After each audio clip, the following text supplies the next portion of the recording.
আমি এক জানাজায় ছিলাম একবার, বাপের জানাজা ছেলে পড়াইতেছিল, কিন্তু আল্লাহু আকবার বলতে পারতেছিল না, কান্নারে কানতে। ছেলে আলেম ছিল, কানতে কানতে কানতে কানতে বাপের জানাজা ছেলে পড়ানো বোঝেন না, আল্লাহু আকবার বলতে পারতেছিল না, কান্নায় ভাঙ্গা পড়তেছিল।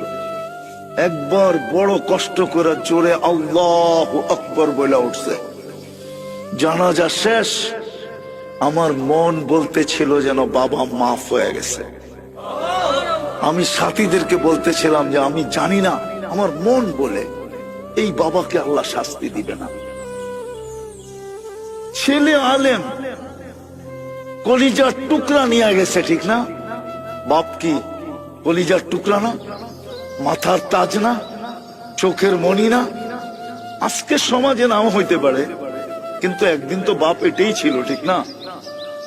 নিয়ে গেছে যিনি, তার বিরুদ্ধে যাওয়া উচিত ছিল, কিন্তু ছেলে কান্না ধরা কানসেল বটে, কিন্তু কান্না ধরা শেষমেশ কি বলছে? আল্লাহু আকবার, মালিক তুই বড়।